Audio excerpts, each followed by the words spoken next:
प्रेमिका अपने प्रेमी को फ़ोन करती है और मंदिर के पास शाम के 6 बजे मिलने के लिए बोलती है। दोस्तों, ये बोल कर के वो खेतों की तरफ चली जाती है और उसके बाद जैसे ही 6 बजता है, तो प्रेमी उसकी बताई हुई जगह पर पहुँचता है और प्रेमिका खेतों से जब मंदिर के पास आई हुई अपने प्रेमी को देखती है, तो वो अपने तरफ आने का इशारा करती है।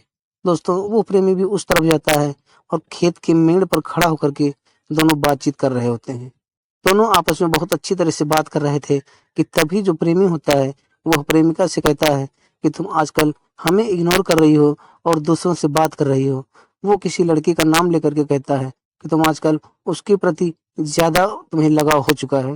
दोस्तों, ये सुनते ही वो जो प्रेमिका होती है, वो बौखला सी जाती है और उसके बाद उन दोनों में कहा-सुनी शुरू हो जाती है और देखते ही देखते जो प्रेमिका होती है, वो अपने प्रेमी को ही गाली देने लगती है और जब गाली देती है तो उसका और वहीं पर अपनी प्रेमिका के साथ ऐसा कांड करता है कि जिसकी हम और आप कल्पना भी नहीं कर सकते हैं।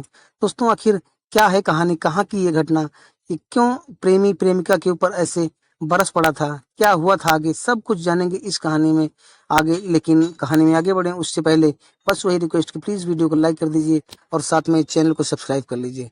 नमस्कार दोस्तों, मैं हूं अभय और आप देख रहे हैं स्टोरी विथ अभय चैनल।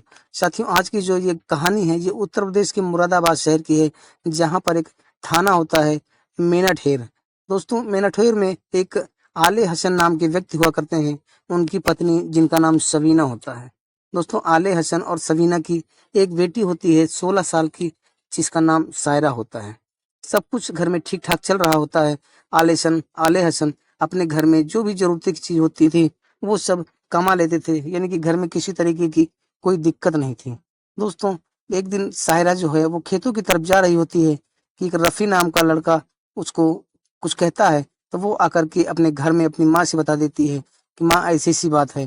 दोस्तों, उसके बाद जो आले हसन की पत्नी सबीना होती हैं, वो रफ़ी के घर जाती हैं और रफ़ी के माता-पिता से इसके बारे में बताती हैं कि आपका लड़का मेरी बेटी से ऐसे-ऐसे कह रहा था। दोस्तों, उसके बाद उसके माँ-बाप भी उसको समझाते हैं, मामला वहीं पर शांत हो जाता है।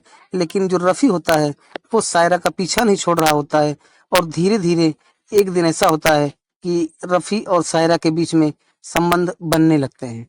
दोनों एक-दूसरे को प्यार करने लगते हैं।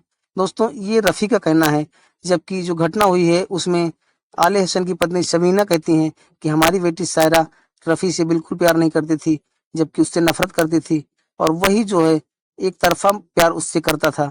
लेकिन रफ़ी की माने तो रफ़ी का कहना था कि वो उससे प्यार करती थी और रफ़ी का कहना है कि सायरा और वो दोनों एक-दूसरे को प्यार करते थे। दोनों एक-दूसरे के साथ जीने मरने की कस्में खाते थे।